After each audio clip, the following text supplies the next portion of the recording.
This is Ed Rep Radio, presented by Eastman Music Company.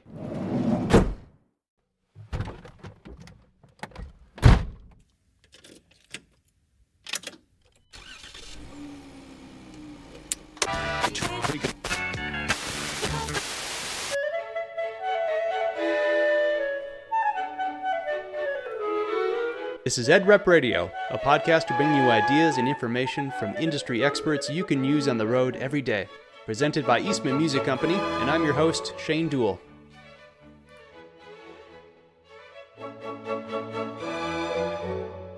Today we are going to learn all about clarinet design and manufacturing, the differences between beginner and performance clarinets, mouthpieces and reeds and ligatures, care and maintenance, and so much more. Our guest is one of the most brilliant clarinet makers in the industry, Morrie Backun. Morrie is the founder of Backun Musical Services and is an amazing wealth of knowledge in all things related to the clarinet. Morrie Backun, thank you so much for being here. A pleasure to be with you. Thank you for asking me. I'm really looking forward to our conversation today for a lot of reasons, but partially because it's not every day that you can have a conversation with the person whose name is on the instrument. There's all sorts of names on instruments that you look throughout history.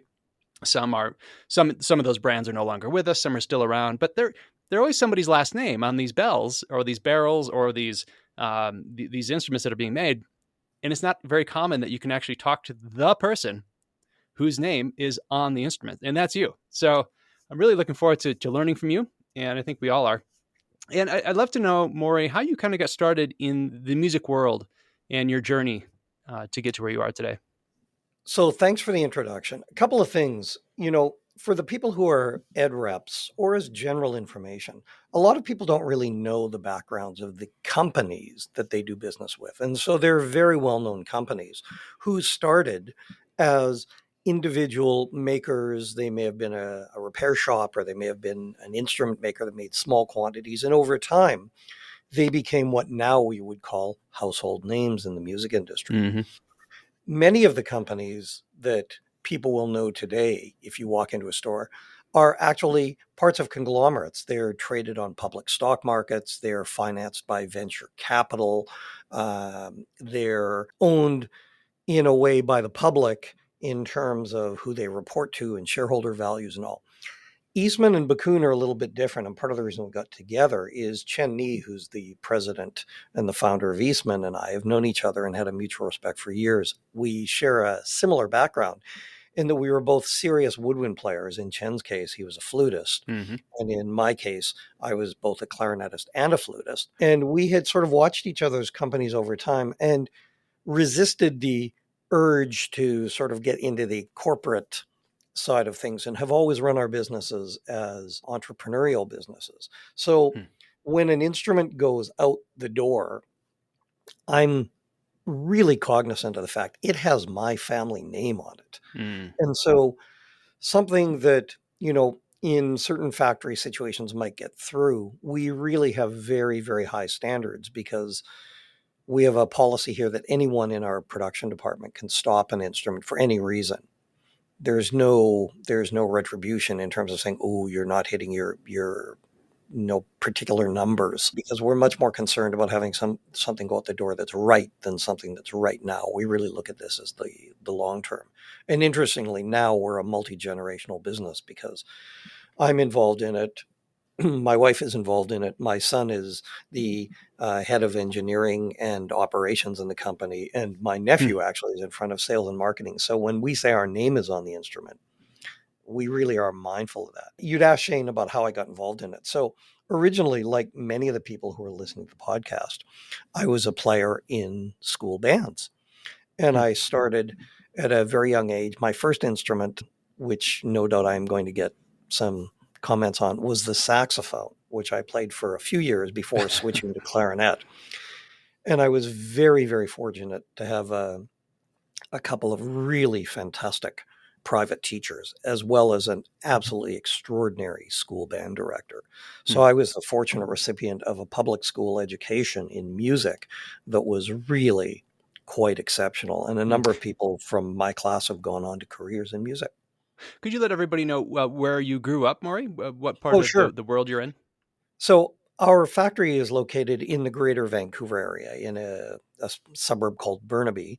And from the time I was 6 years old, I've actually lived in greater Vancouver, although I think if you were to ask my family, they would probably tell you I lived in Vancouver about a quarter of the time because while I was working both as a musician and then in instrument making, I did a lot of consulting for a number of the companies that Hmm. many of your listeners would know. And so I spent an awful lot of time in factories, both in Asia and in different parts of the United States as well as Europe. So I was gone a lot of the time. But my career in terms of playing in the Vancouver Opera and CBC Orchestra and Symphonie Canadienne were all in Vancouver. And interestingly, and perhaps relevant to the EdRep radio, I was raised also in a family music business, which Hmm. started originally as one store and became seven. Wow. And I was involved in that venture until 1999. And ultimately, it grew to have about 14,000 rental instruments, a Wow. couple of hundred staff members. It was a very, very significant wind and string shop. And then ultimately also pianos and general line. And Yeah. I ended up going all the way through to being president. So I've probably called on a couple of thousand schools in my life as well as doing Okay. concerts in schools. So some of what I want to talk with you about today is in my experience going into schools where the weaknesses are and as it relates to clarinet and maybe a few hopefully helpful hints Hmm. Good. on Good. things some of your reps can use to kind of bolster their arsenal when they go in ways that they can service their customers. Hmm. Great. Yeah, we look forward to that. So you grew up as a clarinetist and Yeah, a flutist. Your family I had a music also, store. yes. How did you go from being the president of the music store to starting a manufacturing company? Well, it's an interesting thing. Part of my learning education was, and it's actually part of the most valuable education I think I ever had, was the person who was the chairman of the company said, you have to learn all aspects. And so in our company, we had a very good, for music store standards, repair shop. Hmm. And they said, you should spend at least a few weeks in here during the summer helping learn about rental instruments and school repairs and various things. And I did. And I really enjoyed it. And at least according to some of the people in the shop who may have been nice because my family name seemed to have an aptitude for it. And so I did that. I ended up spending an awful lot of time in the repair shop. And ultimately, I went away and apprenticed as a flute maker, interestingly. We'll talk about that Oh, a I little did not know later, that. how it relates to clarinet. Yep. Um, and it's part of the reason I'm such a fuss budget about the mechanics and the tuning of clarinets, because frankly, flutes have far superior mechanical and acoustical designs to Huh. most clarinets and have been revised in recent history, which is part of the reason that I got fascinated in working on the clarinets. But when I opened Backun Musical in the beginning of 2020, basically, I'm sorry, 2000, I'm Okay. jumping ahead a bit. Um, See what happens when you get older. So in 2000, it was originally to be a very, very high end repair shop for people who needed custom tuning and voicing and special mechanics or orthotics made for their instruments and Hmm. things that were not typically available. And I ended up having an awful lot of people who were coming to me with particular makes of instruments and that seem to have the same problems and the same tuning issues and the same challenges. And a lot of it was that the clarinet really, went through various development cycles from the time it started a couple hundred years ago until it we sort of hit 1950-ish. Hmm. And in 1950, the modern clarinet, some people call it the polycylindrical bore, came into being. And with that instrument, it had certain advanced improvements and certain other deficiencies in its design. But basically, the clarinet from 1950 until basically about the year 2005 was pretty much stuck in the mud. And Hmm. when I say stuck in the mud, I would draw your attention. If you listen to your average school band or university band, not even getting to the professionals, you will hear flute players play with great proficiency. You're going to hear them play octave leaps with no problem. You're going to hear much faster technique. You're going to Hmm. hear a fluidity of tonguing. And interestingly, I've never met a flute player who actually has faster fingers than a clarinet player. I've never met one who has actually better ears than a clarinet player or a tongue that moves faster. The reason they could do that is the instruments themselves had advanced beyond what clarinets were capable of. The same in Huh. terms of their padding system and the mechanics. And so I was quite fascinated by that. And I actually had spent quite a bit of time doing some sophisticated flute work. And in a conversation with Bick Brannon, who is very famous in the flute world as having really, he's almost like now the father of the highest end flutes that people are aware of. And Hmm. an awful lot of the top makers at companies like Haynes were beneficiaries of his tutelage. Hmm. He happened to be a clarinet player. And during one long conversation where he came up to visit my shop, we were talking about why clarinet mechanics just sucked, Hmm. why keys were slow and there were water in tone holes and throat B flats were horrible. And who in their right mind would come up with an instrument where you say, oh, yeah, well, now you're going to get to the hard part and it's called the break? You know, Right. The can notorious you break. imagine? Yeah, can you imagine as a salesman? Oh, here's the car, it's going to break. You would never, ever live in that domain. And so I started thinking about that and mulling about that and tossing my pillow at night and saying, why does it have to be that way? And spent a whole bunch of time working with many of the world's top players on improving their instruments. And certain common themes came up in terms of what the problems were. And so one of my goals was to say, okay, is there a way that through modern engineering principles, modern acoustic principles, modern technology, that we can come up with, let's just call it a better mousetrap for the minute, Hmm. so that the people who are starting have better success? You know, what's interesting, Shane, and I think you already know this, and a lot of your listeners will know, when you go into your average school music program in the beginning, usually there's an awful lot of clarinets that are beginning. But when you go to the Mm-hmm. secondary school in grade 11 and 12, typically there's been a pretty high fallout. And that high Specifically with a fallout, clarinet. more with the clarinet typically than Hmm. with other instruments. And part of the reason is the clarinet technically has just had more challenges. Hmm. And a lot of people who are playing it, if we're talking today, we're going to talk about the reed problems. Most instruments tend to overblow in a certain series. And so when you press the key, for an example, on an oboe, or when you press the key on a saxophone, it's an octave. It's relatively straight ahead to wrap your mind around if you play a G and then the octave is it sharp or flat. On a clarinet, it actually, when you press that same key, it's called a register key, not the octave key, Hmm. and it changes by a twelfth. It is the only musical instrument in the world that I'm aware of. Now, I'm not sure about the Dulcian bagpipe, but it's the only instrument I know in use in school programs that tunes by twelfths and typically is flat in the bottom and is typically sharp in the top. Hmm. And that creates a whole series of problems. So I spent a few years on the acoustic anomalies. And if you come into my office, or for those people who come into my office who are technicians or reps, they're always quite surprised because it's not a presidential office. It's a real working office. Yes, I have a desk and, I have a little place to meet with people.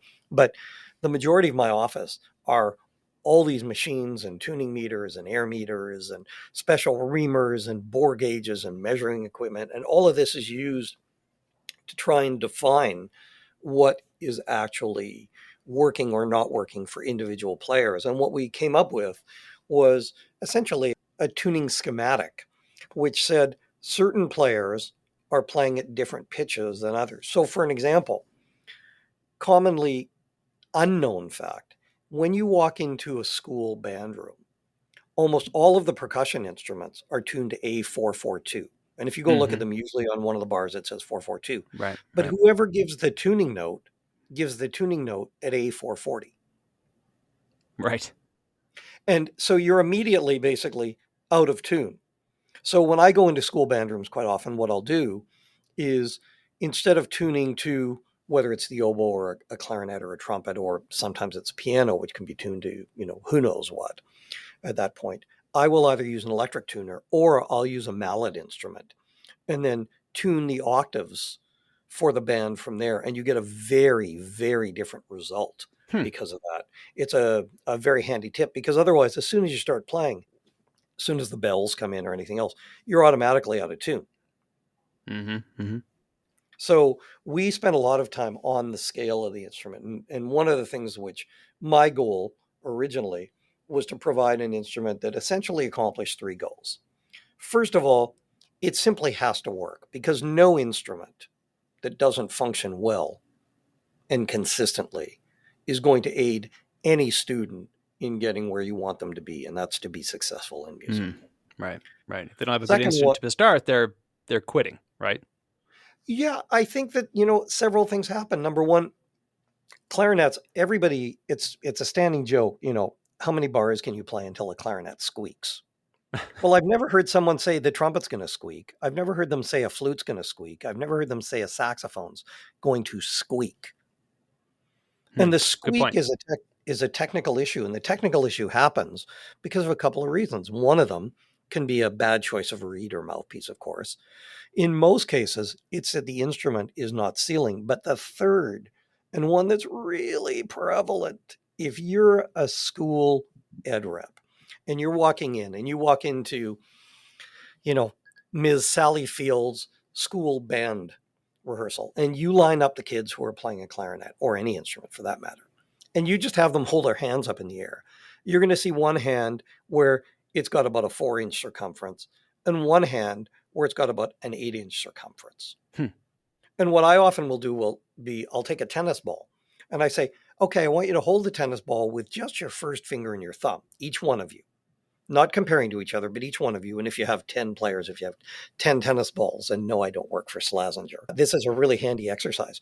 What you're going to notice almost immediately is each one of those students, and I have the teacher do this, will have their first finger of their right hand and their thumb of their right hand in different positions relative to each other.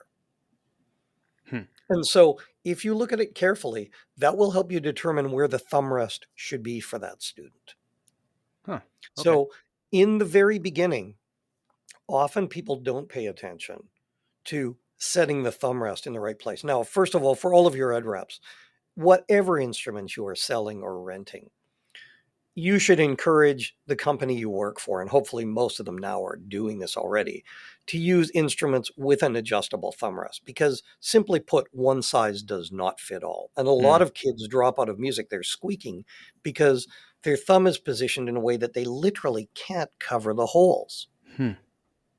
And one of the mistakes that is often made is, if the teacher is not educated in the clarinet specifically, and if the ed rep doesn't know that, then they may say, well, put them all in one place and then give them to everybody. But little Sally, little Frankie, or big Johnny, or, supersized Susan, who's, 6 feet tall, Hmm. literally isn't cover the holes, which is the primary reason that so many of the kids are struggling and squeaking. And that's also the reason that so many of them have trouble going over what is, ignominiously called the break. You Right. expect to hear Right. the organ at that point. Now, the Okay. beauty of having a thumb rest that's adjustable, and by saying it's adjustable, doesn't mean simply a screw on the back. It means you have to have, let's call it, at least 3/4 of an inch to an inch of upward and downward motion.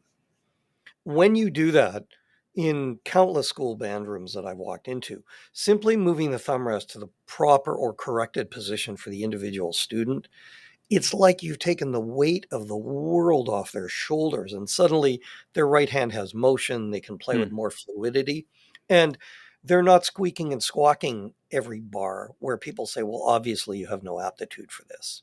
It's one simple way to help directors, because you can literally, as an ed rep, go in and say, I think I can help your clarinets to just have less squeaking and squawking. And virtually every director I know is going to be very pleased with that. And it's a really simple thing to do. And it's kind of fun for the kids, because literally, they're holding a tennis ball and then it's being custom fit for them. Hmm. Yeah. So this makes sense then why you spent so much time designing a thumb rest that actually adjusts in the manner that you mentioned, because I never put two and two together that if you don't cover the holes, you will squawk, you will squeak, and this Well, helps. the thumb rest is the fundamental method by which you hold a clarinet. Hmm. It's not just a, a $1 item that's stamped as cheaply as possible. It's also the reason, for an example, that we use 3 screws in the thumb rest we designed, because not only do we want it to be incredibly solid so that it doesn't have to go into a repair shop, but we want it to feel solid so that when a student holds the instrument, they know that that is simply not an issue. It doesn't slip. It's not die cast. It doesn't have a spindly screw. We make it where you can tighten it with, using a dime or a quarter. It seems like such a small thing, but frankly, the brake pedal on your car seems like a small thing till it fails. Good point. Yeah, true. This is the fundamental of how we hold it. And again, if we get a child set up for success by getting the instrument properly fit for them.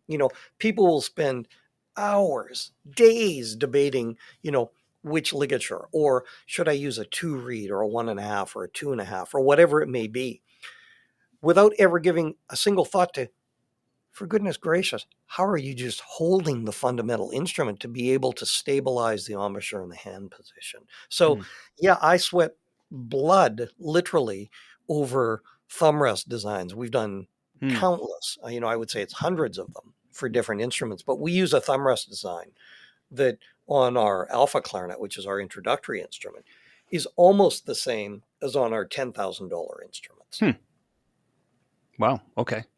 Because a student needs that help even more than a professional. Most professionals have the facility to get around, certain challenges, Hmm. That makes sense. but Yeah. Right. students don't. And if I can Right. help them stop squeaking and squawking and start to feel better about their playing and have a fundamental good foundation for their embouchure, that's a positive thing. And the thumb rest is one of, many different things, but that's why in the development of the instrument, we paid as much attention to it as we did. Yeah. Yeah. That makes sense. So I'd like to talk about those beginners and the equipment that they play on. You mentioned the alpha clarinet. Yep, That's Backun's uh, beginning clarinet, I guess you could call it. And it's obviously, when you look at the beginning clarinet world, they're made of something completely different than your performance clarinets. Can we talk about that? Why do you start sure. on clarinets that are not made of wood? So there's a couple of reasons. One of the problems with wood is that every piece of wood is different. It has a different density. It has a slightly different voice. It has different kind of built-in habits. The bore may get a little bigger, it may get a little smaller. When it gets hot, they tend to go sharper. Key fitting is more of an issue because you have to be able to allow for things like wood movement. So if you're living in Louisiana and it's the middle of July and you've got 340% humidity, or you're a band director in Alaska in January, there are different requirements. So you know the word plastic is almost it sounds like it's cheap or Hmm. in somehow that it's a poor quality material. What people need to realize in the world of plastics, if you were to look at something like the IDES directory, which is kind of a material listing of different kinds of synthetic materials. Last time I checked, I think there were over 300,000 Oh, different materials. And in one of my previous consulting contracts, we had the same instrument made up from literally dozens, or the same bodies made up of from dozens of synthetic materials, hmm. ranging from thermoplastics to ABS to nylons to Delrons to polypropylenes. I mean, just a whole bunch of stuff. And we found, interestingly, there were similarities, but there were also some profound differences. And one of the things with wood, for an example, is that because of the way it's machined, first of all, it's more expensive because the raw material and the scarcity of it these days is making it Hmm. much more expensive. Yeah. And I think for most people, most ed reps are mindful of the fact that they're trying to keep the cost of buying or renting an instrument affordable so more people can be involved and enjoy music. So that's always something you need to keep in the back of your mind. The other thing is that you want to produce something which is very consistent. So if you're making, um, let's see, you're a trumpet player, Shane. Brass is consistent. You can buy brass from a supplier and literally get it as a factory. Typically, the next day you can have it milled to your specifications. And if you buy certain brass, yellow brass, you know that it is going to be very consistent. Same thing with sterling silver or 14 karat gold. They're all kind of controlled substances. I don't know about you, but I've had very little luck in my life talking to a tree about how I want it to grow. Yeah, And right. and I've never met a tree that wanted to be a clarinet in the first place. They pretty much want to be trees. And so in the search for different materials, basically, in the 50s, people started looking and they came up with materials. Some of them were called resonite, resitone. Yeah. Vito Pascucci, who was the owner of LeBlanc, was one of the pioneers in this. I think George Bundy and a few other people were doing that as well. And they came up with materials. But in those days, in terms of the thermoplastics and molded plastics, there were only, a dozen or so choices. The Hmm. world has changed a lot. So when you talk about synthetics now, synthetics in many ways can sound literally as good and in certain circumstances better than many wooden instruments. And Huh. here's an unknown fact that maybe for some of your listeners might be helpful. When we made the alpha clarinet, we actually didn't start to make a student clarinet. When you look on the history of our company started as a maker of the highest end custom clarinet. So we were doing very Right. limited quantities of clarinets that were meant for the top professionals in the world and to meet their very exacting needs. But what we found is certain players were suddenly playing with their symphonies or their jazz groups or whatever outside, or they were traveling or somewhere they didn't feel comfortable taking their affordable instrument. And so we started researching alternate materials. And when we made what's now affectionately termed the alpha clarinet, it was meant to be a clarinet that a pro could play in a professional setting, Hmm. but where you didn't have to worry about temperature, humidity. I jokingly have said to people, clarinet players, if you want to go and get engaged, the beautiful thing is, you can take your alpha clarinet, go out in a canoe with your loved one, and use that instead of an oar. Get to the middle of the lake, play a tune, propose, and still paddle back, and the clarinet's going to be in great shape. And it literally is meant to be pretty much that bulletproof. It's part of the reason we Mm. use the black Valentino pads, because with the black Valentino pads, there's three specific advantages. One of them is that whether it's new or used, the pads literally look exactly the same. So even if it's been on rental 3 times, it looks like the day it was made. Number two, with the synthetic pads, they seal very well, very easily. They have a long life and they're very, very quiet. So you're going to spend less typically on maintenance by far than you do with skin pads, which after a year or two you're changing.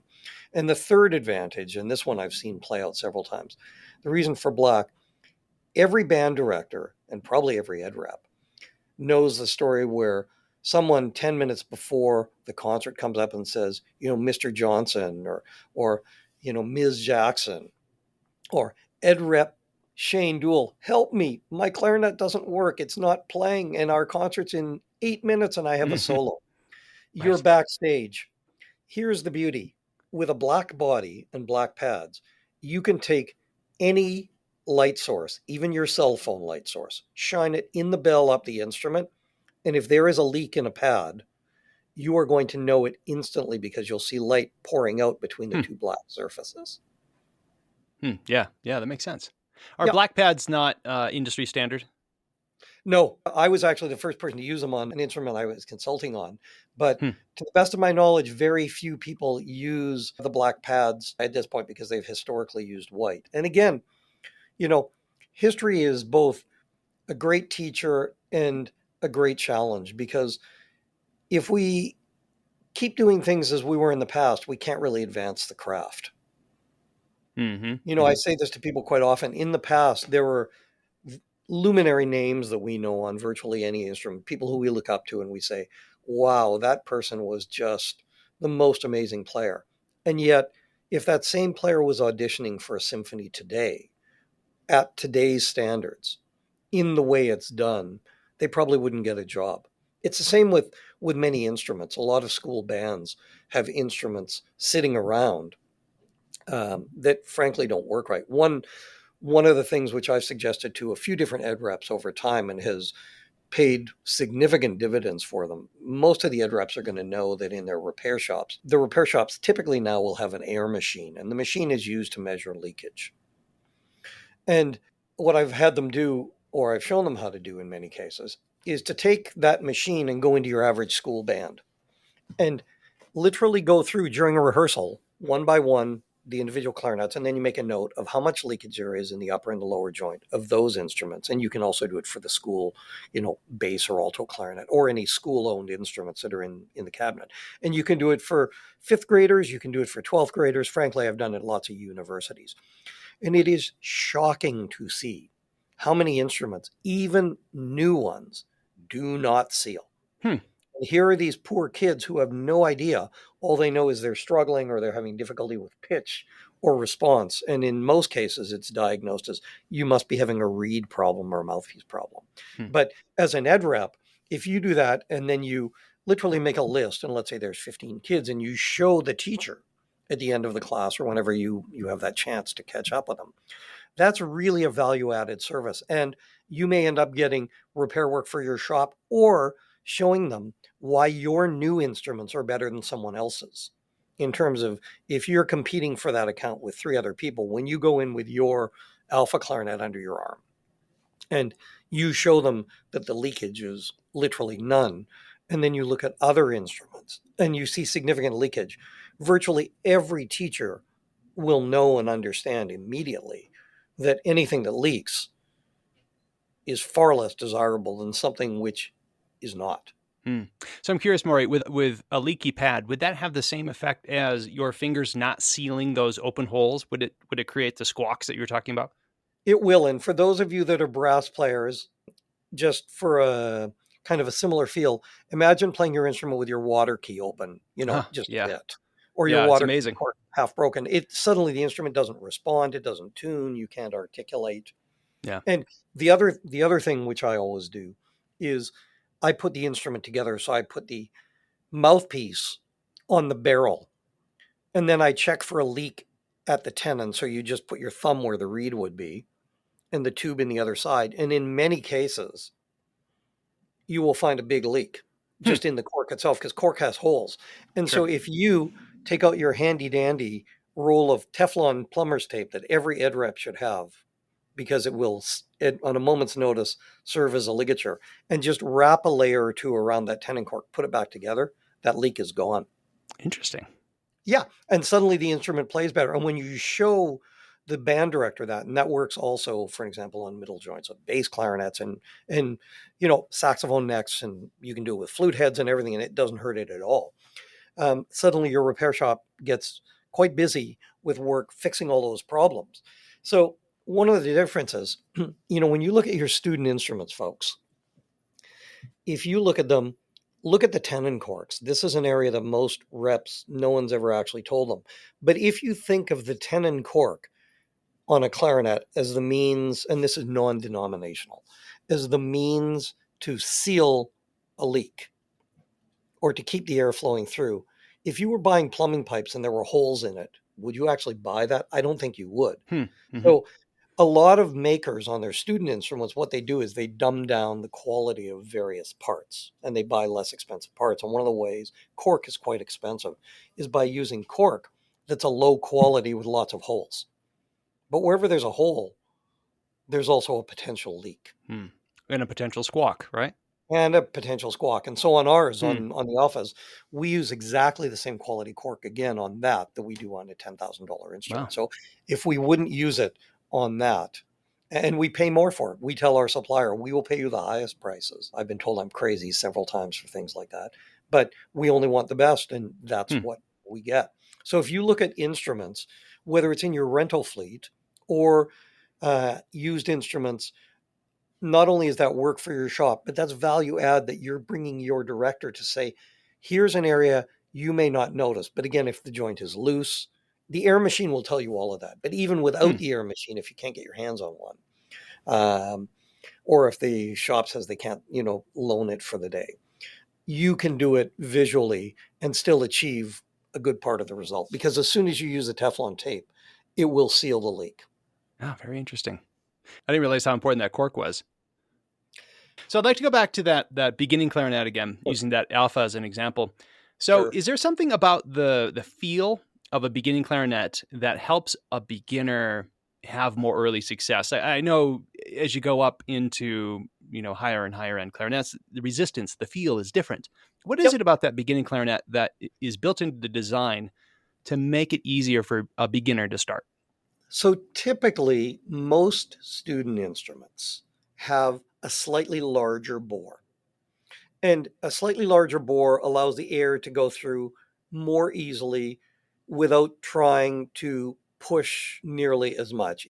The other thing with a student clarinet, typically for the first few years, when a student is developing their embouchures, the instrument themselves, if you take an advanced instrument, let's say you take one of our carbon fiber instruments, Hmm. well, the presumption is when you're buying a $15,000 clarinet that you've waited, 3 years to get, that you're going to have a pretty advanced embouchure and a very good air supply. So Right. we tune them and voice them knowing that. When you talk about students where they have very little lip strength and they haven't really developed their air column very well, what we do is we try and basically help that along. So we tune the instrument where the upper register is a little sharper Hmm. than it would normally be, because typically when people are playing clarinet in the upper register as they develop, they're flat.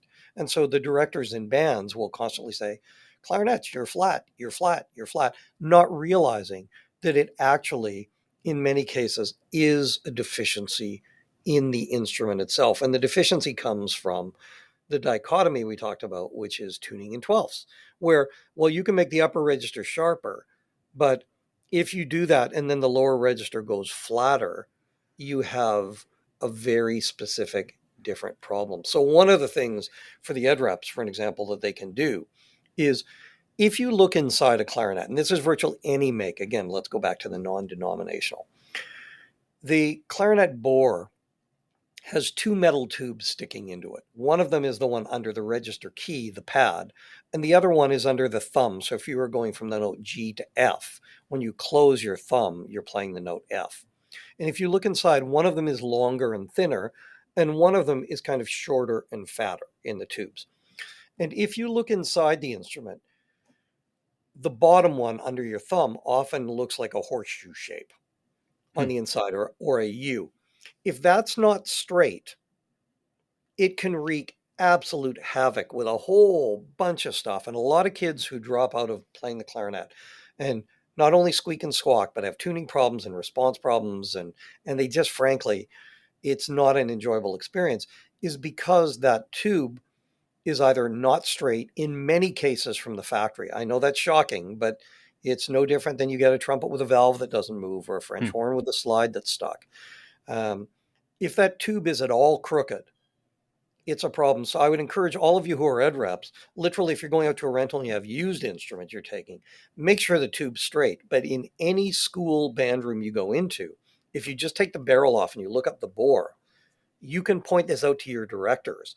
And as soon as they see it, you're going to immediately realize if it's not straight, it's blocking the air.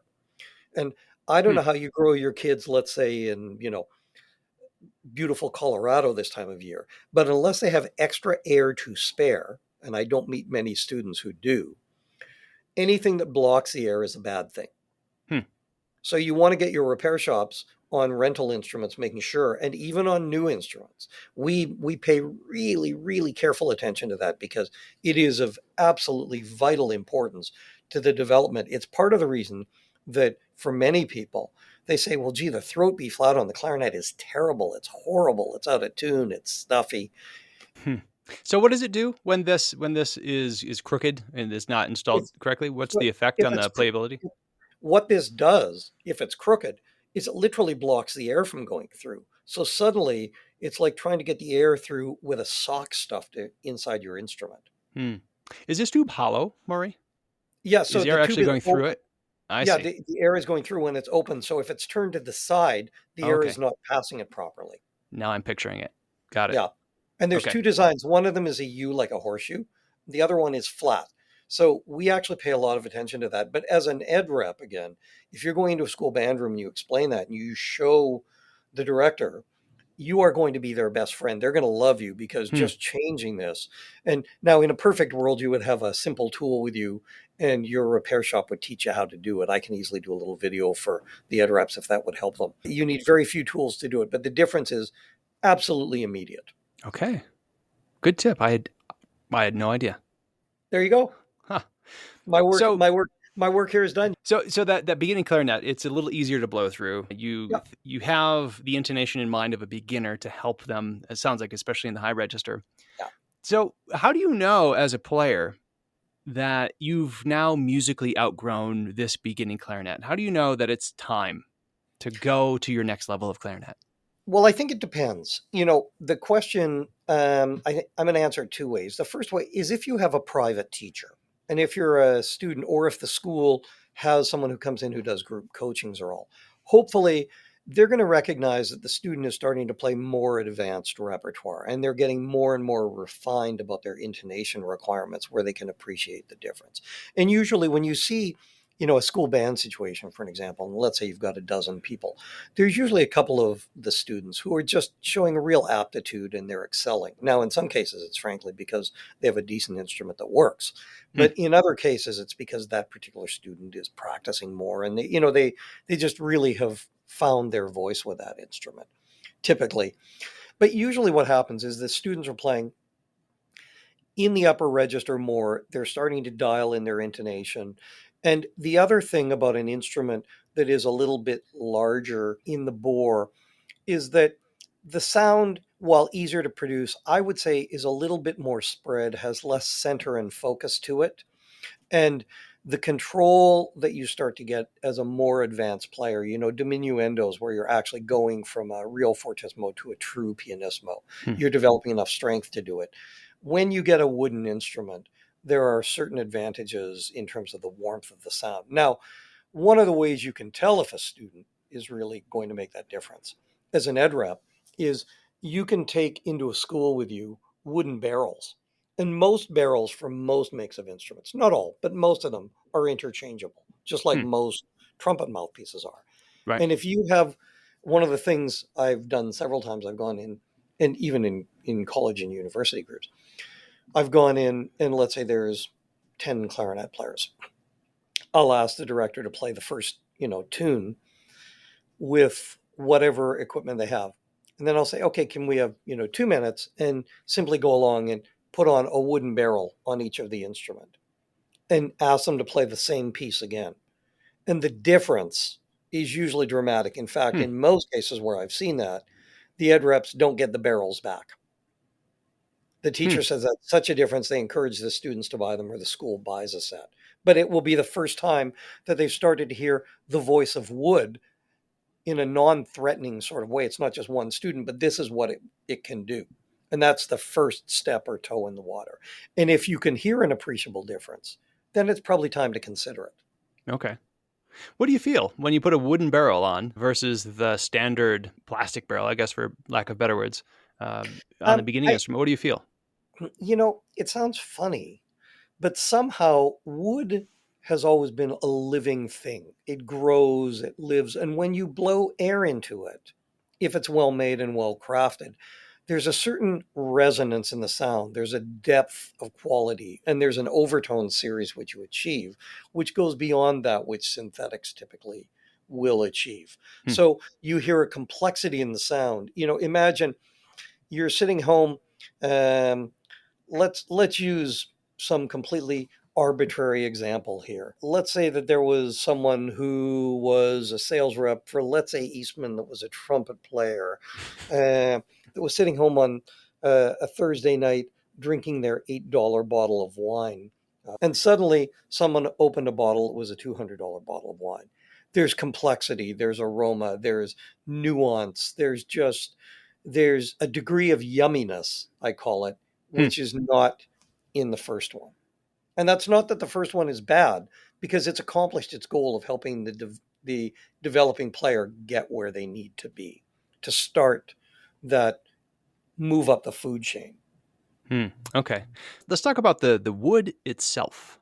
Sure. This is an interesting topic to me. I think we've actually gone through this whole time, and we haven't mentioned the species of wood that we're talking about here. That Okay. typical performance level instruments are made of. Can you talk about I know you use more than one type of wood. Can you go through what you use and why? Sure. So the historically, when clarinets first started developing, they were using boxwood, and the simple reason is because in those Boxwood. days, when you Huh. think of it, And boxwood is very light. It looks a little bit like maple. Hmm. Typically, it's white and it looks yellowish over time, or light brown. So the reason, when you think of it, in days gone by, people tended to use what was available to them, because at first there wasn't any modern transportation. It's not like, you'd call up your wood supplier you found on the internet and say, well, just send me over by air, 5 pallets of wood from Africa. So you tended to use what was in your backyard. So for an example, with bassoons and maple, well, in Germany, there was lots of maple trees available. Hmm. Right. So people tended to use what was available to them at the time. So then they found that boxwood, which is a very light wood by physical weight, was warping and changing shape, often Hmm. because it's kind of yellowish. It started to look like a giant banana. And so people started looking for other things, and they started using heavier woods and darker woods. And at one point, they got their hands on some grenadilla, which is also called impingo. And the technical name, the Latin species, which every wood is supposed to have under the CITES Treaty, is called Dalbergia melanoxylon. There will be a quiz at the end of That's a this. lot of syllables. It is a lot of syllables. And Dalbergia melanoxylon is a very unusual wood because it's heavier than water. So if you put it in a bathtub, for an example, it's one of very few woods that actually will sink. Huh. So for those of you that are amateur boat makers, do not try this at home. It's not going to end happily for you. So it's also a wood that has a natural high wax content. And this got tried, and it was found to be pretty stable, hard to work from a tooling point of view because the wood is very, very dense and very heavy. Hmm. But once you made it, it fulfilled most of the functions, including sounding fairly well. But that's where most of the research actually stopped. And it was available for a long time pretty cheaply from one of two countries in Africa. One was Tanzania, one was Mozambique. And for a long time, you could just buy logs and get them exported and then cut it the way you want. Hmm. Now, the governments in those countries are typically more ecologically sensitive. They're trying to employ more of their people, so they're milling it to specifications within those communities in Okay. Africa, typically. And they're controlled substances under the CITES Treaty, which simply means that they're limited in their availability and they're trying to reforest. We're a company that always tries to use ethically sourced woods, and woods which there's a reforestation or replantation philosophy in the way that they work with the wood. Subsequently, we started using other woods, and maybe in a different podcast, I'll tell you there's a funny story of how I started using cocobolo. But Okay. cocobolo is a wood in the rosewood family. And in the Okay. rosewood family, there's again several hundred woods, most of which look beautiful, but just sound just horrible, Hmm. or are not dimensionally stable. Cocobolo, on the other hand, has a beautiful darkness of sound and a depth and a character. And a number of top players have chosen it, to try and find their voice. And then there are other woods as well that are available. There's Mopani, there's leadwood, there's different things. But the most typical one you'll find is grenadilla. Now, with grenadilla, as you'll read it in most of the catalogs where it's called grenadilla, but those names are interchangeable. There's a whole range of wood, all the way from really beautiful grain, all the way down to, oh my gosh, this is just horrible. Huh. This would insult the term firewood. Yeah. So if you're Hmm. looking at an instrument at any level as an ed rep, one of the first signs to the quality is to actually look at the wood. And if you can't see grain, if it's been painted, you gotta wonder what the heck they're hiding under there. Hmm. Because on everybody's top models, they're always unstained. So if you use it for your top models, why would you not use it for your other models? Except for the fact that you're going to say then, ooh, this is really ugly and there's holes and all kinds of stuff in there. So I always try and suggest people, just as a first look see, say you want a piece of wood where the grain shows, because you can intrinsically see that the grain looks a certain way. To help ensure that it's a good quality piece of wood. Yeah. Hmm. I mean, What? really, if you were going to buy a table made of beautiful wood, well, why would you be using a high grade of wood if you were just going to paint it? You'd be Yeah. using MDF board or plywood or something. Yeah. Because again, Yeah. a Good good point. piece of wood will also typically have a better sound. Hmm. than one that's full of bug holes and knots and all kinds of stuff. Speaking of sound, what is the sound difference between the grenadilla and Mhm. the cocobolo? So to my ears, whenever I hear people define sound, we don't have a common language. One of the problems as musicians is one person will listen to something and they'll say, oh, that has a lot of upper overtones. Someone else will say, oh, I hear a lot of partials in the bottom. Someone else will say, oh, that has Right. a dark sound. Someone else will say, that's a bright sound. So, it's the same thing. If you go in to listen to speakers in an audio store, you might pick one set of speakers and your next door neighbor in the band picks something else because their concept of sound is a little bit different. So pigeonholing it into it's always this way is a little dangerous. But as a general sort of rule of thumb, I would say Grenadilla sounds a little brighter and kind of punchy. So I use the woods a little bit to actually fine tune that player's voice. So there will be times where I'll recommend a Grenadilla instrument, but with a Cocobolo barrel as well. Because Hmm. again, if you're playing Mozart, you want to sound different than you do if you're playing Mahler. And by changing the barrel between them, you can get that difference in voice. Hmm. I like to go into a couple of the technical things, in starting with the key work on Yep. some of these nicer instruments. There's various key works. There's nickel, there's silver, there's gold. Why are those things out there? Why are there options like that? What do they do? So, so first of all, most student instruments that are used in the US or in Canada are with nickel plated keywork. They're available in silver. And then as you get into more advanced instruments, typically they're available in silver or gold and sometimes with a nickel option. The primary difference is feel, but more and more, a lot of people are having nickel allergies, and for a Hmm. lot of students, when they're playing, they're having problems or rashes on their hands, or it's just not comfortable for them. It feels sharp or stingy. Hmm. If you take that student and switch to silver, in most cases, they won't have that same problem because of the nickel allergy. Now, Hmm. there are people with silver allergies, but they're much rarer than the nickel allergy. There's a difference in the feel. I've met, some professional players who have said, "Oh, I can always tell what the plating is by the sound and everything else." And I've said, "Okay, great. You believe that? I absolutely know it." So, okay, here's what we're going to do. We're going to take 10 of the same instrument. We're going to make 5 of them in gold plate. We're going to make 5 of them in silver plate. You're going to put a blindfold on. You're going to play the 10 and you're going to pick the 5 which are silver and the 5 which are gold. And if you're right, I'm going to give you $5,000 in cash money. We're talking cash money. If you are wrong, you're going to give $5,000 to the charity of my choice. And this is to many of the best players in the world who are absolutely adamant that they know. I've yet to have one take me up on the offer. Now, if any of you particular ed reps would like to do it, I'm happy to do it.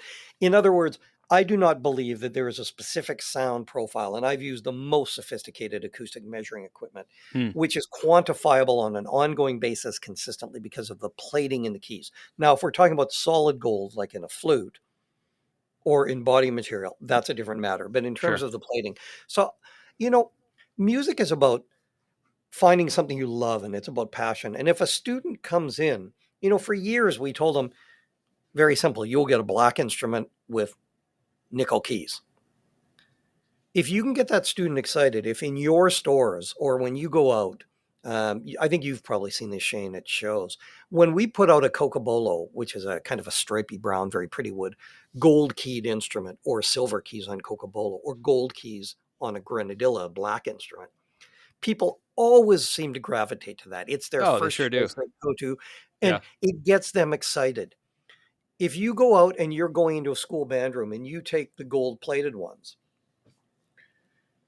you are suddenly going to find all this excitement and all these kids who want to try those first. And you can have 10 of the other instruments and one of the gold, and they're going to stand in a line to try the one with gold.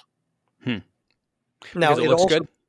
well, because they like the looks of it, they're drawn Yeah. to it. And we're visual beasts. I mean, we go out and we choose clothes based on what we like. If you think of kids, they'll spend 3 hours at the mall choosing the color of cell phone cover that they're going to get, even though it has no function on the cell phone whatsoever. Right. So if you offer them a choice, you are also offering them a certain excitement in that choice. Hmm. And again, when you walk into a band room, you think you're going to walk in with You're the sixth rep that's walked in with a black clarinet with silver colored keys to show them. Where if you happen to walk in with gold colored keys or a set of barrels that are in Cocobolo wood, something that's different, you are creating excitement. And what's the music teacher trying to do every day, Shane? They're trying to create excitement so the kids are energized about Mm-hmm. music. You're Yeah. helping them Yeah. do it. Yeah. You're the hero. Do you Who feel would have something thought? different under your skin with nickel and silver and gold? You said there's a feel. What does it feel There like is. under the skin? The nickel is slipperier. Okay. Um, and so what happens, certain slides, like the right-hand pinky slides, the left-hand pinky slide, on nickel are pretty easy. Having said that, they can be a little bit too easy as well to slip off.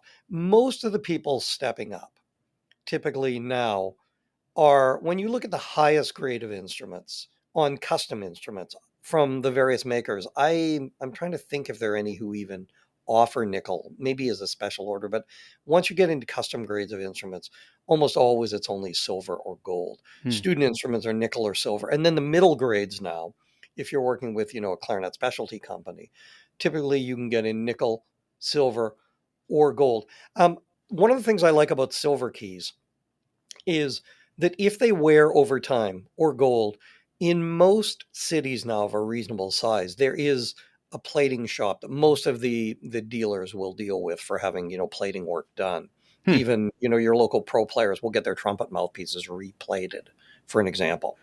And those shops almost always do silver, and some of them do gold. Gold is a little more challenging, and it's certainly much more expensive. Mm-hmm. Call it 10 times the price. But a lot of them don't do nickel because, for an example, their mainstay businesses are people with silver tea sets and, antiques and other things, which silver plate is pretty standard.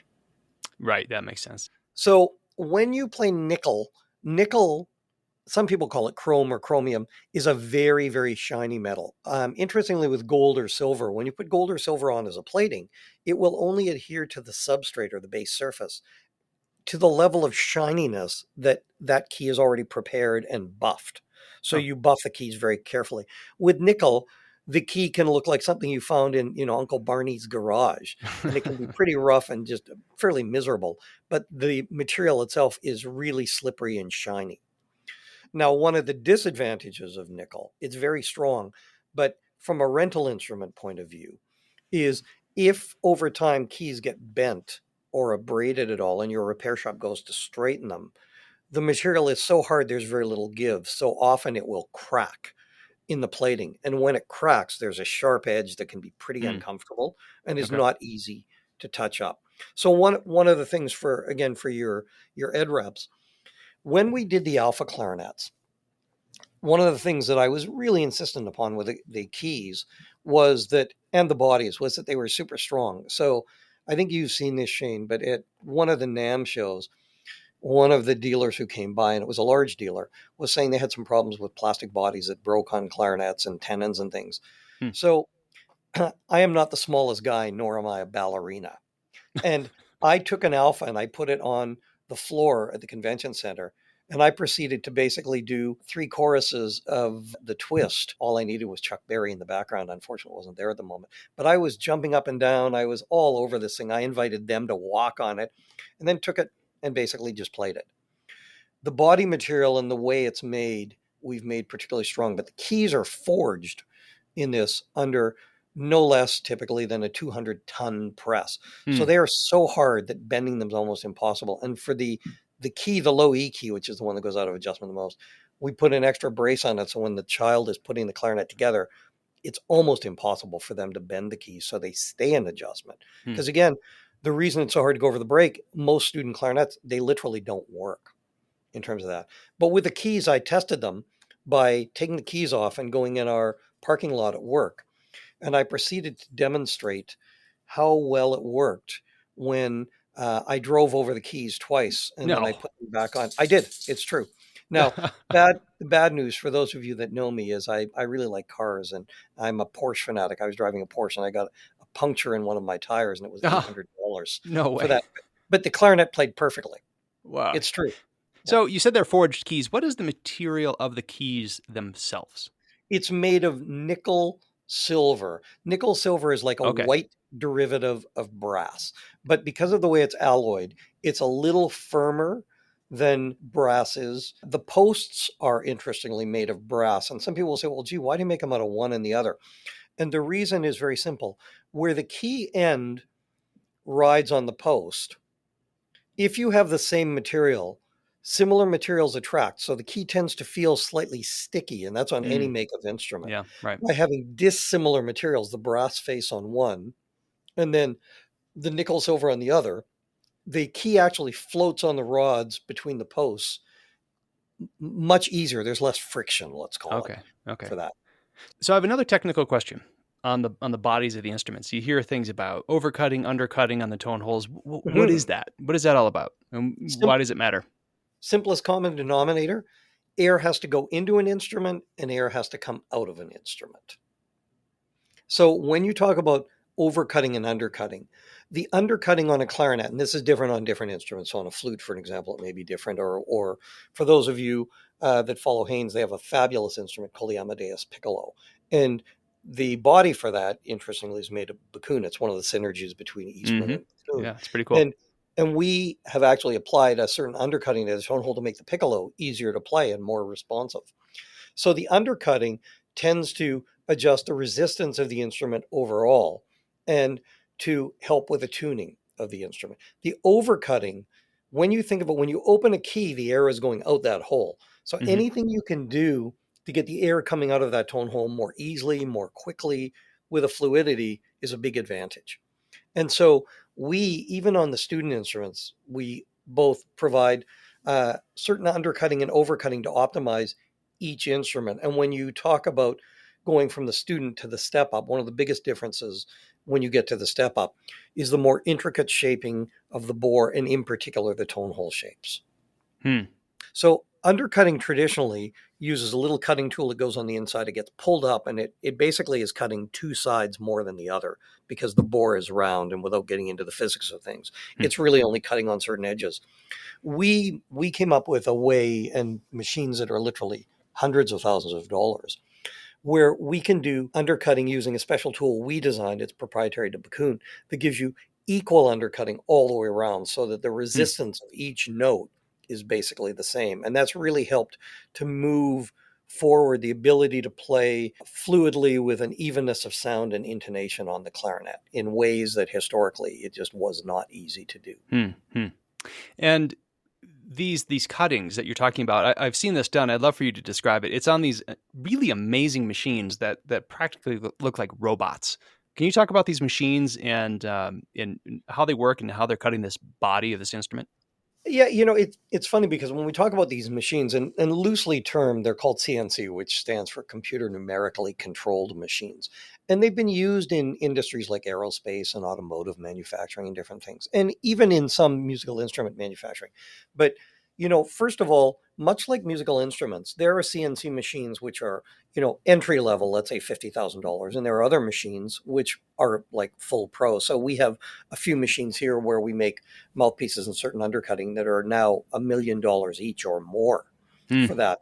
But ironically, as much as we think of these as robots and all, it really comes down to the skill of the person who programs them and the operator.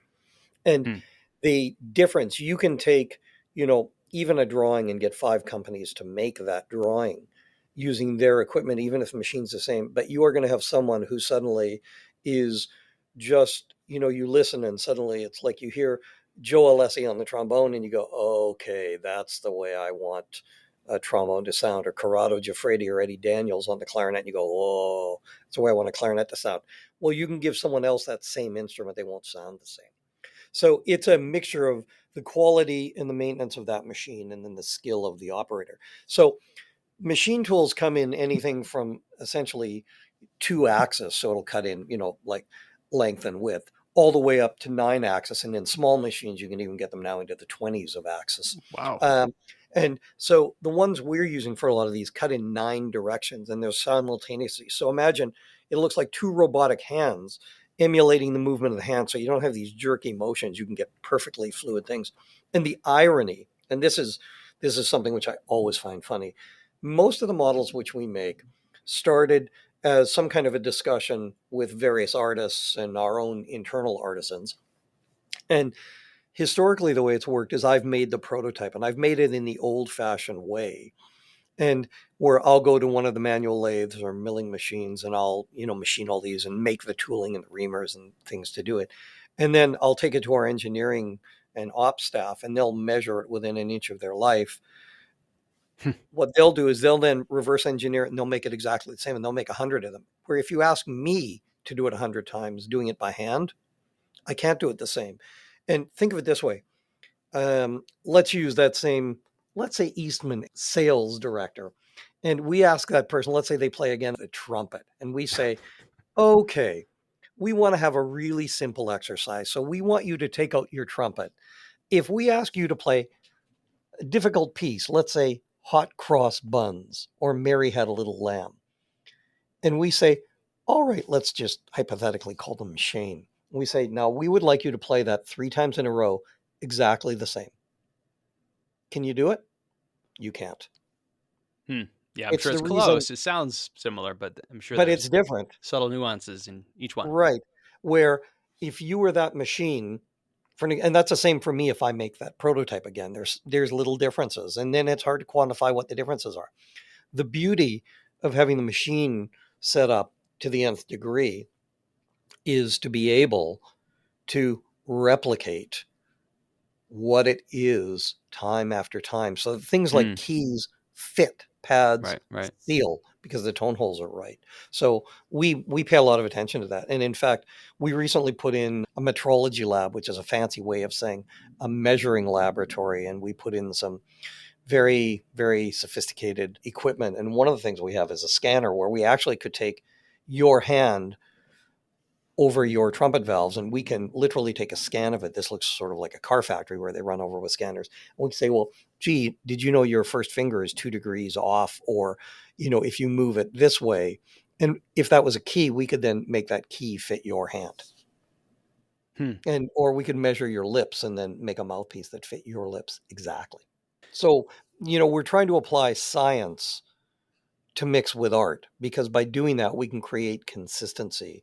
And one of the biggest problems for school music is trying to deal with instruments where they don't really work. It's not good for you as an ed rep, and it's certainly not good for the program. So by bringing modern manufacturing and science, you are actually able to now provide instruments of a higher quality than people would have bought 10 or 20 or 30 years ago. Yeah. It really is an amazing factory. I'm in the episode notes. I'm going to put a link to the YouTube factory tour through Backun, and it's really astounding to see these clarinets made. The machines and the craftspeople are just really amazing. Some of the best in the world. A really important part of really any wind instrument, obviously, is the mouthpiece and everything. And I think we'd be remiss if we didn't talk at least a bit about clarinet mouthpieces and reeds and ligatures, which generally I think a lot of people just refer to as setup, right? Is that I think that's true. The interesting thing is you have a balance problem, which is different than most instruments. So for an example, on a trumpet, you have a trumpet mouthpiece, which is already enough of a complication, or a trombone or a tuba. On a flute, you have a flute head joint. Only on really the saxophone and the clarinet do you have the mouthpiece, the ligature, and the reed. So you now have 3 variables, any one of which can have an effect on sound and feel. Yeah, and there's a myriad of options. Oh, it's really endless. And the other fourth part of this is that if you think about it, every child is different. In the beginning, we started this conversation talking about thumb rests and the fact that, you're doing something to fit the instrument for the student. Well, when you think of the average student, they all have completely different lips. You've got one with really big lips, one with really small lips, one with thin lips, one of them where the upper lip is thinner or thicker. You've got one of them where it's very muscular, another one where their tooth formation is different. And while it's impossible for an ed rep to get into all of the variations on that, what we tried to do, we went through really just countless variations of mouthpieces. And we thought, we have to get a setup that is at least stable and give these students a fighting chance to actually be successful. because the dropout rate was too high and they're squeaking and squawking. And Hmm. we all know the reed is a various problem, and we can get into reed strengths. A lot of teachers were taught will start on 1.5s, and other ones were start on 2s or 2.5s or 3s. And there's reasons for all of those things. But if you're using a mainstream setup, which would be like a 2.5 reed, and you're using a ligature that works, the ligature is more important than you think. Um, I like to equate it to, think of shoelaces. Well, if the shoelace doesn't hold your shoe on and you're running a race, you're going to be in big trouble. On the other hand, if it's choking off the flow of blood to your foot, it's going to cause a big problem. And something as simple as a shoelace becomes important. That's what the ligature does. Hmm. So we wanted to set up for the student instruments where there was a pretty good success rate in terms of most people picking it up could almost immediately make a clear sound and be able to manipulate the range of the instrument when they were taught the fingerings. And so cane reeds are notorious for, the standing joke is that, you buy one box of reeds with 10 in it to try and find one that works. And that's not Right. feasible when you're a student, both from a cost point of view and because there's not time, and the teachers in many cases don't know how to do that. So if the students got, 5 reeds that don't sound very good, they're not going to sound very good. And it becomes really a hit and miss affair. So what we've done for the student instrument is we've come up with a design of mouthpiece, because we manufacture expensive mouthpieces, but a design of a mouthpiece for student mouthpiece. We're very particular about the opening and the specifications.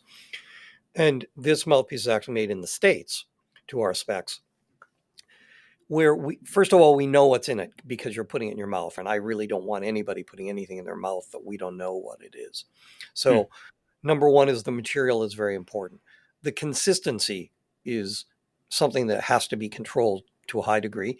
But we've now started packaging them with synthetic reeds. And in the world of woodwinds, there can be incredible debates about you love them, you hate them, or anything else.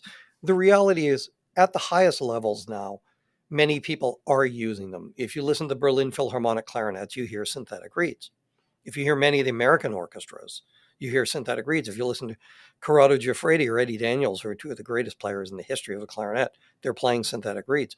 Other people who play beautifully use cane reeds, but they're very selective. And then they do a lot of work on the reed. Hmm. What we wanted was a setup where essentially the student could focus all of that time and attention, not on trying to find one that works, but on an initial setup would allow them to make a good sound and play the range of the instrument. So we designed a mouthpiece that would work well with cane or with synthetic reeds. And the package comes with a Rovner ligature, fabric style, which you'll see many top pros using these styles of ligatures with a reverse screw. Hmm. And then a mouthpiece, which is really suitable for the purpose. And the difference in doing that is really very, very significant. Just going back to those Leger reeds, I remember it was a few years ago. I had a Backun artist come out and work with. It was the Utah Clarinet Festival, and this artist Denise Gainey, who is one of my favorite Sure. people, Yep. she pulls out this reed, and I'm like, Denise, is that a synthetic reed? I was just really Shock. surprised. Yeah, Yeah, I'm you like, bet. I thought, surely the artists are purists and they must use traditional cane reeds. And I was really surprised to see she had a synthetic reed, and then even more surprised to hear really how good she sounded on it. And it that's And really Denise, turned my mind yep. from the old school thinking where you had to use a cane reed to Well, synthetics. the thing about it, first of all, when you think of the synthetics that were available 20 or 30 years ago, there were synthetics, but most of them you wouldn't want to use. So, like other things, Hmm. there's been a lot of development work done. Denise is a very interesting example of when she does clinics, because Denise, many of you may know, is in Birmingham, Alabama. She's the head of the clarinet faculty at the university. She's also the president at this point of the ICA, which is the International Clarinet Association. So she's, respected worldwide by Right. her colleagues. But she also was a middle school band director, which Hmm. a lot of people don't know, before she went back to school and did her doctorate with Cal Opperman on clarinet. So she has a really broad range of experience. We've talked a lot about reeds and all. And the thing is, most of the pros who I've talked to, their typical analysis at the end of it is, when I get an absolutely amazing cane reed, there's something special in it. Hmm. But about 95% of the time, I don't have an amazing cane reed. And when I do get one, I save it for my concerto appearance or the recording or something, the big televised thing, my Carnegie Hall debut. And by then it doesn't work. Or in the middle of playing, it shuts down, it gets waterlogged. And with synthetic reeds, a lot of those problems have basically been ameliorated. Now, you will run into people as a rep. You'll run into people who say, "Oh no, I hate cane reeds," or "I hate synthetic reeds," or whatever. And first of all, it's often based on historical knowledge, and so you want to try it again. But what I always say is, let's try a little experiment. And here's a little experiment. We're going to go into your second year band class. And so let's say it's seventh grade band, for an example. And we're going to have your whoever your best clarinetist is in that band, or second best, whoever's there, play a little scale on their mouthpiece, their reed, their setup. Then we will take our student mouthpiece, ligature, reed setup, and give that same student on whatever instrument they play that to use, not even wetting the reed or doing anything else. And in most cases, there's a very significant difference in the sound. Now, whether or not the director likes that sound is up to them, but the reality is you are presenting them the options and they are seeing the reaction of their players using it. And pay particular attention to, do they squeak or squawk? Are they able to play with a range of dynamics? And also, overall, how's the pitch?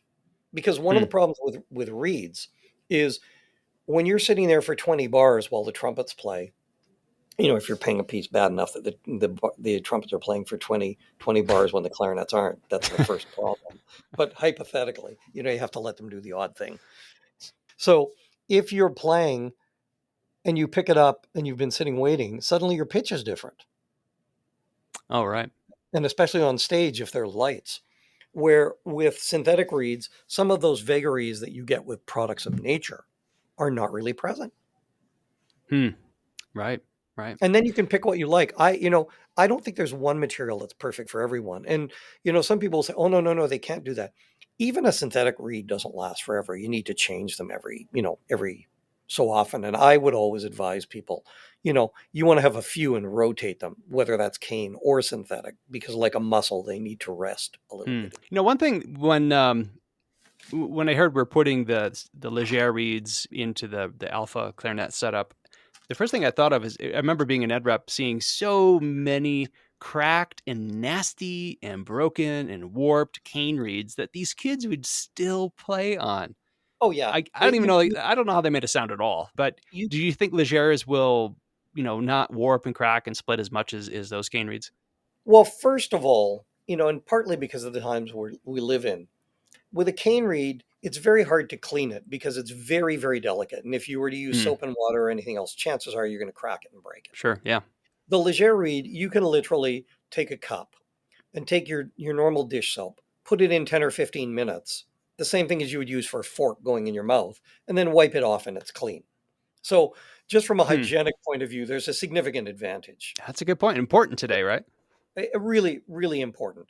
And with a cane reed, again, you can't use hot reed because anything hot above body temperature will cause problems. You can't use Hmm. alcohol or anything on it to sterilize it or clean it. So that's certainly an issue.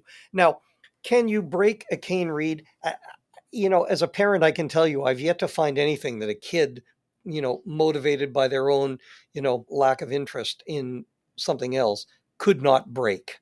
Yeah. Good They point. can break a hockey skate. They can, they break hockey Right. sticks. Things meant to, they break baseball bats when you think about it. But certainly the amount of breaks are far less. And the other thing you can suggest to your directors, and they often don't think of this, and even if you're selling cane reeds, is once a week do the mouthpiece check. And the mouthpiece check is simply every kid in the band, even an oboe reed or a bassoon reed, holds their mouthpiece up and the teacher can quickly scan along and look, or they hand their mouthpiece one to the right and the next person looks and says, "Is that a reed I would play?" And when they go, "Ooh, Hmm. that's nasty," It's it's green. and the other thing, you can do the same thing with brass mouthpieces where everybody looks up into the light. And if you can't see Oh, light on the other side of the bore, right, right. then you have an issue. Yeah. Ugh, gross. Yeah. So sometimes I hear about the relationship between the reed and the mouthpiece, the strength of the reed and the Yep. mouthpiece being open and closed and all that. Can you talk about how that works? Yeah, again, all faces are not quite the same, but typically, with students, I always try and advise people to try and stay in kind of the mainstream lane. Don't use things that are really close or really open, because while they will work for a few people, most people kind of live their life in the middle somewhere. So typically, normally if you have a more open mouthpiece, historically you've used a slightly softer reed. If you have a Okay. closer mouthpiece, typically you've used a harder reed. And ironically, when you go back and you look at the history of clarinet playing, when I was growing up, almost all of us were told, well, as you get more advanced, the reeds get harder. So our goal was always, I'm going to play a number 5 reed. And we all, well, not we all, but Hmm. people who were serious worked our way up to number 5 reeds, even if it would kill us. It It was didn't it matter. was like an ego thing, right? It was like, Oh, yeah. Well, yeah. look at me. I'm playing on a Yeah. number 6. Yeah. I am now the meathead at the gym, and you are going to watch me lift those weights, even if it kills me, right? I may sound like garbage, but as we started learning more about acoustics and the fact that the quality of sound and tuning did not equate with just using a harder reed, that was a mere single thing. Hmm. What you want the reed to do is vibrate or buzz, but it needs to be a controlled vibration. So the strength of the reed is really to control how much it vibrates between the curve of the mouthpiece, or it's called a tip opening. And as you get more sophisticated, you get into the length of the facing curve and which numbers work and all kinds of things. But typically, when you're in a sweet spot like 106 to 109, for most people, they can find a good medium strength reed that will work, that will create a good sound and get you out of that mindset of the break and the changes and all the challenges, and simply be able to help you create quickly a sound which has, you know, all the basic tenets of quality and allows you to control the pitch well. The beginner mouthpiece that you put in the alphas, Mhm. does that kind of fall in that category? It is. It is in that category. And the other thing which you'll see is we even put on it a plastic mouthpiece cap. And that may seem like a small thing, and people say, well, plastic. But trust me, it becomes a big thing for your director when they're in the middle of their Christmas concert and two of the kids drop their mouthpiece caps on the floor. And it sounds like a trumpet player dropping their mute on the floor. Well, the Oh, as plastic opposed is to a very metal light. mouthpiece cap, you're saying? Exactly. Yeah. Okay. Exactly. And the other thing is you can, again, take it and wash it. You can even put it in the Mm, dishwasher, which in this day and age is something, I try and educate people on. yeah. Yeah. Good point. It's the I same thing as imagine. an ed rep. If you want to sell a bunch of swabs, all you need to do is get them to all hold their swabs up, and when they're filthy and they're ripped edges and all, say, well, if you wouldn't put it in your mouth, don't put it in your instrument or your case. Oh, And swabs should be changed every year, or at yeah. least laundered every month. And again, a lot of educators don't know that. So when you tell them and you explain, and it helps to keep the instruments clean and your rental instruments in better shape as well, incidentally, and the Mm, pads in better shape, those students are going to be more successful. right. Hey, that's a good segue, Maury, from mouthpieces over into cleaning your instrument and just kind of daily maintenance. Do you need to swab your instrument every day? I don't know. You need to brush your teeth every day. Right. Think of what you're blowing into the instrument, then ask the question. Yes, and you should swab it. If you're going to play for an hour, you should be swabbing it at least every 15 minutes, because otherwise you'll get water in the tone holes, and that's when you get gurgles. Mm, So, from a young age, if you establish that as a good habit, even though it happens less in synthetic instruments, if you establish that as a good habit, basically that habit will last them through a lifetime. So you it just want a helps good it. quality swab that Okay. fits the instrument and pulls through with enough friction to do the job. It shouldn't just fall through. You also want to make sure if there's a weight on the end, which there usually is, that the weight's not sticking out. If it is, it's going to be scratching the inside of the instrument and damaging things. Outside of swabbing the instrument, is there anything that a clarinetist should be aware of to maintain, maybe daily, weekly, monthly, something like Heck that, to yeah. keep that Heck, instrument playing? heck yeah. Okay. So, first of all, most students don't necessarily get a chance to wash their hands before they play. They've Hmm. got, peanut butter and jelly sandwich, They've got the dirt from the soccer field. They've got, whatever they just scratched in their head. And again, in this day and age, we want to be careful about what goes in. I don't really recommend anything like Q-tips because you got little fuzzy bits that can remain behind. But Hmm. one of the best things I've ever found for cleaning almost any instrument actually is a mascara brush. Huh. And mascara brushes are incredibly cheap. Typically in malls, they give them away, at places where people can try cosmetics. And you take that, and in things like the open holes and the thumb hole, the register tube hole, you can use that to brush out any debris that's in the instrument. And the beauty is because they're made to be near your eye, they're very gentle bristles. You Hmm. don't have to wet them or do anything else. Okay. And I think that that's something which will help a lot. The other thing, and I'm sure that all of you who are ed reps already think of this and you know it, but again, if you ever want to make a band director really happy and impress the kids, all you need to do is go buy a $29 portable vacuum to keep in your car. When you go into a band class, get everybody to show you their case, and inevitably there is one of those cases that is a science experiment. Right. And when you Biohazard. explain, right, and when you explain that all that stuff goes in the instrument and affects the airstream, or makes the keys not go up and down properly, or makes the reed not speak, and when you simply demonstrate that you're going to vacuum it, and you tell the kids, okay, once a month, all your homes have vacuums, they don't have to go buy anything. Vacuum this, or even they can do it at school as their monthly. Hmm. We're going to do this as a maintenance. Even the school-owned instruments suddenly are in much better shape. You don't have loose bits. That's when they check if they need cork grease or anything else and a new swab. And you not only are selling things for your store and helping those programs, but you're helping those kids to learn a lifetime of maintenance habits. It's no different than the dentist showing you how to brush or floss. Yeah, I like that. So there's a big deal to a lot of clarinet players that comes up fairly often is the issue of cracks in Sure. wooden instruments. Obviously, it's a big deal to a lot of people, and it's scary to a lot of players and teachers. What causes cracks in the first place, and is there a way to prevent them? So the first thing about cracks is you need to realize that trees are products of nature and they get different amounts of sun, they get different amounts of rain, there's different soil, they're milled in different ways. There's aging processes and heat.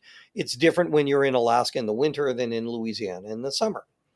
There Hmm. are certain people, I have certain professional customers who've had, 15 different clarinets over their lifetime, and every wooden clarinet they've ever had and different makes and models, everyone's cracked. Hmm. I have other people who've played their whole life and they say, I've never had a crack.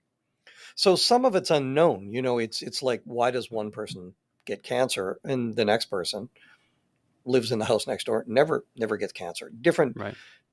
Different things. Some of it is our bodies have different chemistry. There are, you may go to a gym. Well, not you, obviously, but Ah. someone may go to a gym and they sweat like crazy.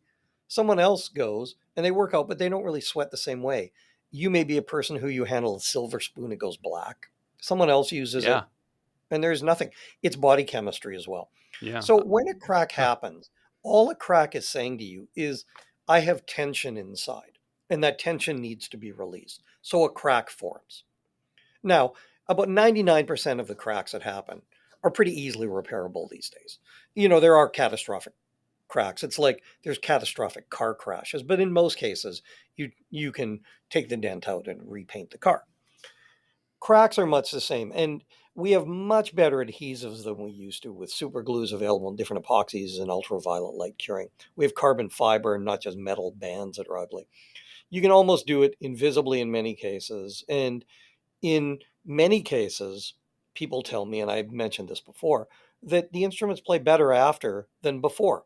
Now, I wouldn't Huh. suggest running up and cracking your clarinet to make it play better, Right. but I Right. will tell you, I've noticed several times when we've been experimenting with something with a crack that afterwards it just plays better. So, first of all, you want to make sure it's skillfully repaired. So if you're an ed rep, the first question is to really have a candid and open talk with your repair department about their comfort level and skill level in doing that, because it may be something they feel they've done a lot and they're really good at, or it may be something they need some help or a touch up, or it may be a case where you want someone else to do it, depending Hmm. on the crack and where it is. in terms of that. But typically, a crack, when properly repaired, really the instrument doesn't suffer from it whatsoever. Now, one major manufacturer, and a very well respected one, actually has one of their warranty pieces says if you have a wooden instrument, expect it to crack. And that way you won't be surprised if it does. And if it doesn't, you'll be pleasantly surprised. Right. Um, the real thing is that if a crack happens, the worst case scenario is that piece of wood can always be replaced. The upper joint, the keys are taken off, and then the keys are put on another, call it the donor body if that's the one, and put back into action. As long as the manufacturer is very, very precise about how they machine things, then the keys are virtually interchangeable. So, I sometimes get a kick out of hearing people who are, oh my God, the world has come to an end. If you treat it properly and if you explain it properly, not only is it completely understandable, but it's not something that tends to get people scared or freaked out. Yeah, yeah. You said something a moment ago that I found fairly intriguing. You said if sometimes if a clarinet cracks and it's repaired, it actually plays better. Why would that be? Is it the tension has been released and now it's Yeah, yeah, resonating better or exactly. something? That's all I could think of. Yeah. So essentially, what happens before a crack forms, there's some reason either there's a hollow spot in the wood or there's the wood has changed. One of the ways this frequently will happen, cracks will happen, is people will come in the winter, springtime from outside, and it's 25 degrees outside, and they'll go into a band room that's 70 degrees, and they start blowing warm air that's 98.6 degrees inside, Hmm. and the thermal expansion, it's just like that. The hot air is like a balloon, it has to go somewhere. And that relief valve becomes the crack in terms of that. Yeah, yeah. But if that happens, or if there's a something in the wood, when it's fixed properly, so it's now bound back together, it's solid. And the most important part of the crack repair is not, it's funny because most people look at the outside and they freak. To me, the outside is easy. The real question is the bore intact?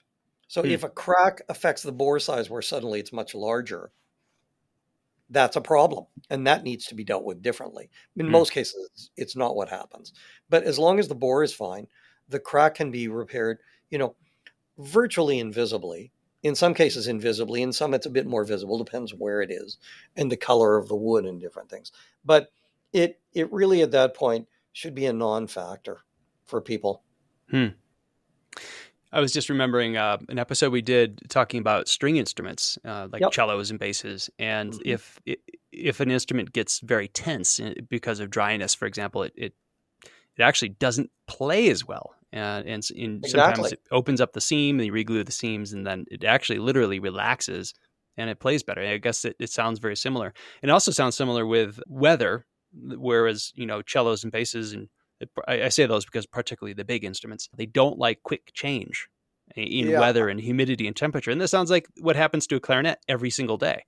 Yeah. And I think that the other thing that people need to realize is, it's natural that when someone gets a new instrument, they're really excited and they want to play it. And in many cases, they want to play it hours on end and they want to take it to, school or community band or professional orchestras. We always recommend that essentially there's a break-in period. And so for the first couple of weeks, you play it 15 minutes at a time. And then you really swab it very well, including the male and female parts of the tenons where they connect. And then in the call it the third week, you move that up to half an hour at a time. And by the fourth week, you're playing it an hour at a time. And then by the fifth or the sixth week, you can basically play it. But we still try and educate people that these things are a bit like humans. If you come running in from outside and it's cold outside and you're suddenly going to go into a warm room and then start blowing even warmer air, it's going to be traumatized. So before you play it for a couple of minutes, for an example, assemble the instrument and just hold it next to your body. Don't even blow warm air in because your body is typically in the range of 98.6 degrees for Hmm. those of you working in Fahrenheit. And that 98.6 degrees, the instrument will come up to temperature. If you can't do that, like one tip for you as ed reps, in the winter, let's say, and you're in, let's choose somewhere like Minnesota, where it's, clearly you have some pretty cold weather. Right. then one of the tricks that people can use is they can buy inexpensive hand warmers that you would use, if you went skiing or whatever, Hmm. and you zip the top open, put it in the case before you leave your house. Hmm. And the instrument is basically pretty much at human temperature, let's call it, by the time you're playing it, 20 minutes later at your rehearsal at school. Same thing if that school is going on a trip to, this can be a handy thing, but if they're going on let's say a festival trip and they're going to be playing in a competitive festival and they have wooden instruments, and this goes for oboes and piccolos and everything else. If you want the instruments to sound better and be more stable in their intonation before you leave the school, again, put a hand warmer in each instrument, and that will keep them basically at temperature so that when they're playing them, they're not going through a warm up, because you normally only get, 10 minutes on stage to warm up and tune. This way, the instruments are already basically at temperature. It can be a very handy hint. Ah, it's a good tip.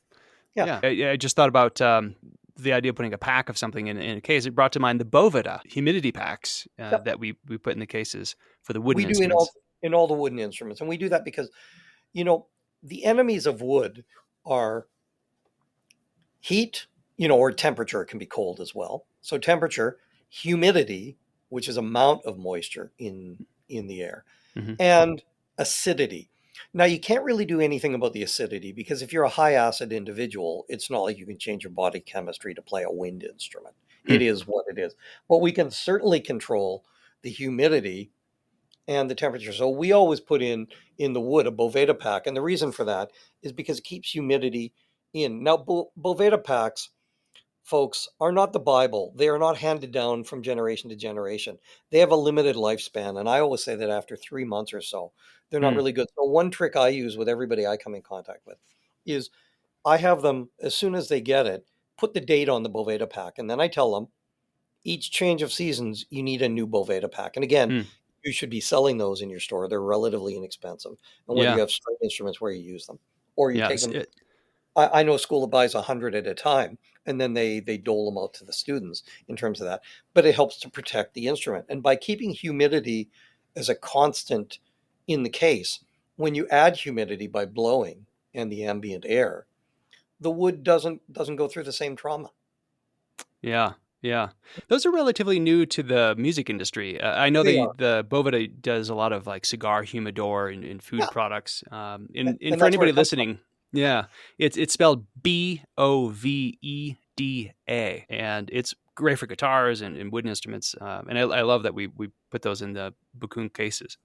And the other thing is you can get different Bovedas. So you can get, Bovedas in the 40s or in the 60s. We typically recommend the ones that are either in the high 50s or 60s, And you're just talking about because the they're humidity percentages that it maintains, correct. right? Yeah.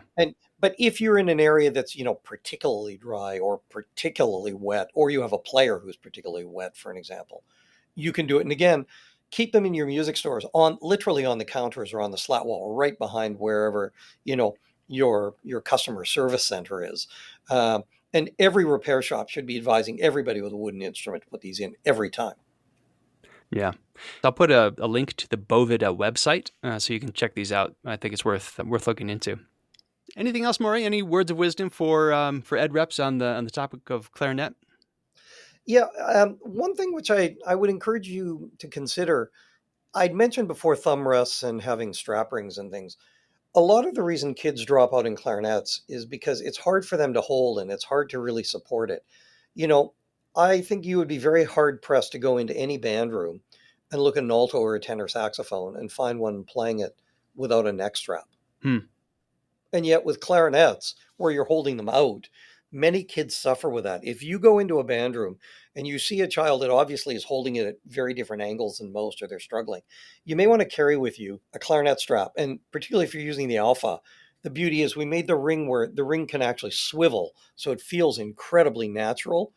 And yet it takes all the weight off the hands. So for the kids Hmm. who are squeaking and squawking, it can be almost magical in taking them from someone that can't hold it in a way that's stable so their fingers are missing the holes and suddenly they're able to play. I've seen several directors who are just amazed because they've tried everything, they're pulling their hair out, and yet something as simple as putting a strap on it takes all the weight off and suddenly allows their fingers to do the job. Can you use a simple alto neck strap, or is there a You specific can, but clarinet? there are clarinet straps. I know Okay. BG makes them, Neotech makes them. There's slightly different lengths to try, but even if you use an alto sax, you'll get the idea for that. It may go up a little far, and so for some people, Ah, you may get that sort of like I'm choking right, right.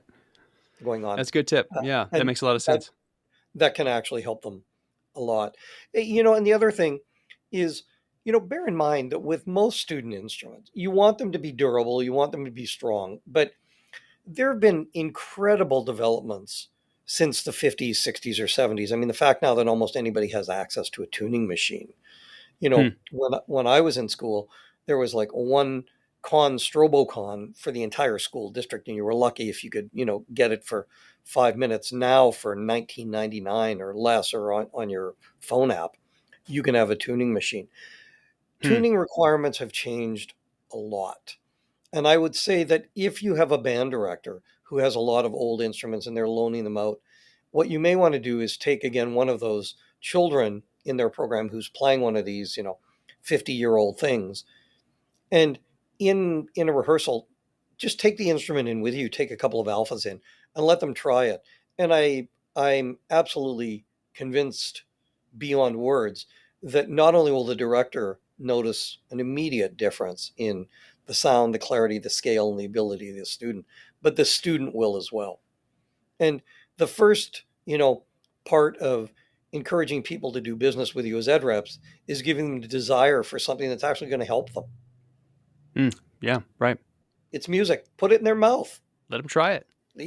Absolutely. If Hmm. you're walking in there without an instrument in your hand in their band room, or a set of barrels and bells or mouthpieces, you're missing an opportunity, which is really gold, because you don't have to do any selling. You just have to let them try it. And most people are excited for that opportunity. Right. And when they sound better, they enjoy it more, and they end up coming to buy that equipment from you, and they stick it with in band. It's a win-win for everybody, right? And you're the hero because you've helped their band sound better. You've helped the director Right. improve the quality of their group. Right. That's what it's all about. Yeah. Good stuff. Morrie, I can't thank you enough for your time today. There was a great conversation with so many good tidbits in there on all aspects of clarinet. I'll put some links in the episode notes so that we can reference some of these things we talked about. And And go I ahead. would encourage any of you, if you're a rep and you have a question, woodwind related, and you're not sure, it's a technical question about instruments, feel free to reach out to any of your Eastman reps, or feel free to email me directly. It's Morrie@BackunMusical.com. If you have a technical question I can help you with, and, just get you an answer to something that a director wants to know, if you can, help them, I'm delighted to speak with you anytime. Much appreciated. Thanks again, Morrie. A pleasure. All the best. We hope you found the information in this episode useful and something you can use in your everyday life as an ed rep.